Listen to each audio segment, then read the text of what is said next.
Hello, good morning. আবারও একটি কাশ্মীরের ব্লগ নিয়ে আমি হাজির হয়ে গেলাম। প্রত্যেক দিনের মতো আজকেও আমরা সকাল সকাল বেরিয়ে পড়েছি। তাই ব্রেকফাস্টটা আর হোটেলে করলাম না, গাড়িতেই নিয়ে নিয়েছিলাম। আর আজকের আমরা চলেছি সোনমার্গের উদ্দেশ্যে। তো চলুন তাহলে যাওয়া যাক।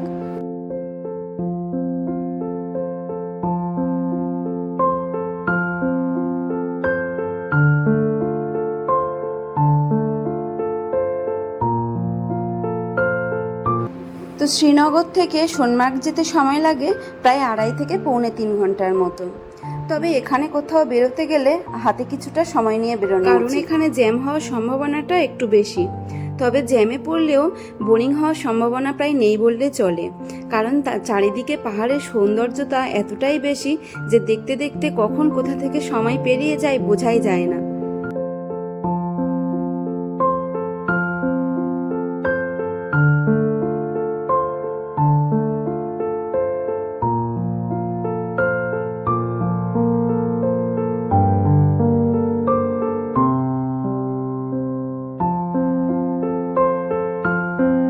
আর এই সোনমার্গ যাওয়ার রাস্তাটি ছিল দারুণ সুন্দর।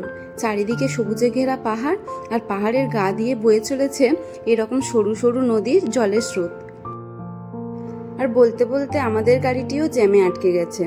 সামনে দেখুন কত গাড়ি লাইন পড়েছে। তার কারণ হলো এই যে বরফগুলি পাহাড় থেকে গলে গলে পড়ছে আর রাস্তা বন্ধ হয়ে যাচ্ছে। তবে সঙ্গে সঙ্গে এগুলি সরানোর কাজও চলছে।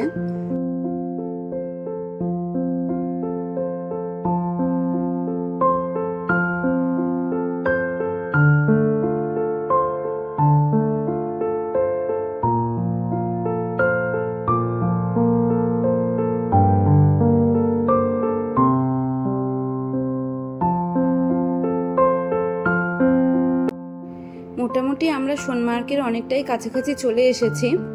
আর এখানে পাহাড়ের গায়ে গায়ে ছোট ছোট অনেক ঘর দেখা যায়, সেগুলি সব এক একটি ছোট ছোট গ্রাম। আর এখানকার পাহাড়গুলিও যেমন বরফে ঢেকে থাকে আর ঘরগুলিও তেমন বরফে ঢেকে থাকে।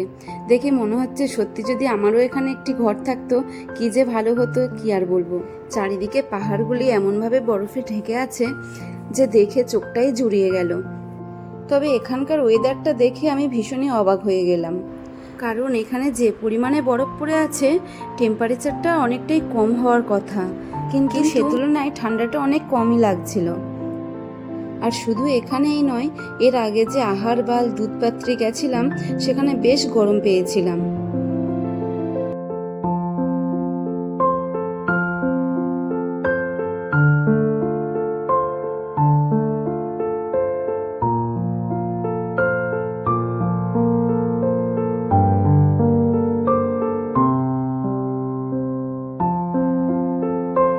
আর আমরা পৌঁছেও গেলাম সোনমার্গ। আর গাড়ি থেকে নেমে যেই না একটু বরফের দিকে এগিয়ে গেলাম, সঙ্গে সঙ্গে দেখলাম বৃষ্টিও পড়তে শুরু করেছে, আর তার সাথে সাথে অল্প অল্প স্নোফলসও হতে শুরু করেছে।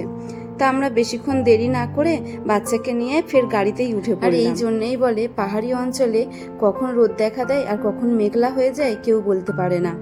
কারণ আমরা যখন গাড়িতে আসছিলাম রাস্তাতে প্রচণ্ড রোদ দেখেছি, ভাবতে পারিনি যে এখানে আসার সাথে সাথে চারিদিকে এরকম মেঘে ঢেকে যাবে।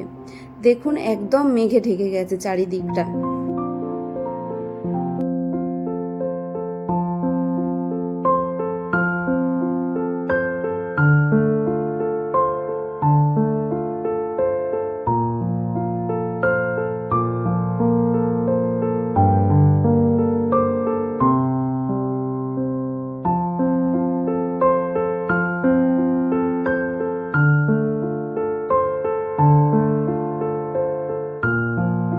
তো আমরা অনেকক্ষণ গাড়িতে বসে অপেক্ষা করার পরে দুপুরের খাবারটা গাড়িতেই সেরে ফেললাম, কারণ প্রচণ্ড জোরে বৃষ্টি হচ্ছিল, যার ফলে গাড়ি থেকে নামা সম্ভব হচ্ছিল না। তাই ভাবছিলাম কখন বৃষ্টিটা বন্ধ হবে আর রোদের দেখা দেবে, কারণ কাশ্মীরে এসে যদি সোনমার্গের সৌন্দর্যতা না উপভোগী করতে পারলাম তাহলে কাশ্মীরে আসাটাই বৃথা হয়ে যাবে। তো এরপর প্রায় ঘন্টা দুয়েক পরে দেখলাম একটু একটু সূর্যি মামা দেখা দিচ্ছে। তো আমরা বেশি দেরি না করে সঙ্গে সঙ্গে চলে এলাম বরফে ঢাকা পাহাড়ের উপরে। আর আমরা যে জায়গাটিতে এখন আছি এটি একদমই সামনে, একদম রাস্তার ধারে।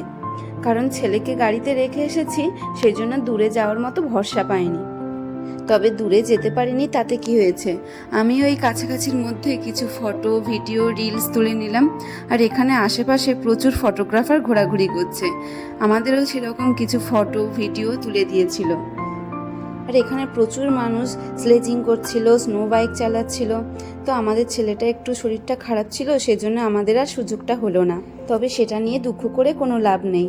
সোনমার্গে এসে প্রকৃতির যে এত সুন্দর রূপ নিজের চোখে দেখতে পেরেছি, সেটা জীবনে ভুলবার মতো নয়।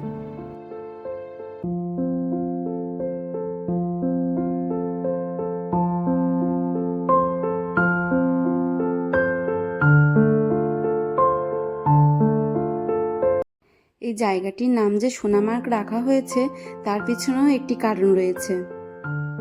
এখানকার পাহাড়ের বরফের উপরে যখন সূর্যের আলো পড়ে, সেটি দেখতে লাগে পুরো সোনার মতো। আর মার্গ মানে গ্রাম, সেই থেকে এসেছে সোনা মার্গ, অর্থাৎ সোনালী গ্রাম। আর সত্যি নামটিও একদম যথোপযুক্ত রাখা হয়েছে। আর এই সোনামার্গ জায়গাটি যে এতই সুন্দর, সত্যি এখানে না আসলে জানতেই পারতাম না কোনোদিনও। আর এখন আমরা গাড়িতে উঠেও পড়েছি, রিটার্ন করছি এখন হোটেলে। আর যেতে যেতে গাড়িতে বসে বসে শুধু একটা কথাই মাথায় আসছে, কাশ্মীর হলো কাশ্মীরি, যাকে ভারতের ভূস্বর্গ বলা হয়ে থাকে। আর সত্যি যেন এ স্বর্গেরই মতো, স্বর্গের থেকে কোনো অংশে কম নয়। যা নিজের চোখে দেখে যাচ্ছে এখান থেকে, তা জীবনেও ভুলবার মতো নয়।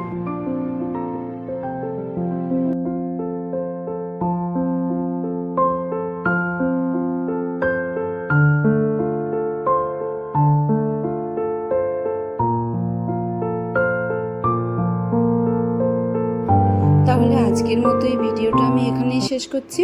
ফের দেখা হচ্ছে পরের একটি ভিডিওতে। আর যদি আমার এই ভিডিওটা ভালো লেগে থাকে, তাহলে ভিডিওটি একটি লাইক করে দেবেন আর আমার চ্যানেলটি সাবস্ক্রাইব করে দেবেন। তাহলে এখনের মতো বাই বাই।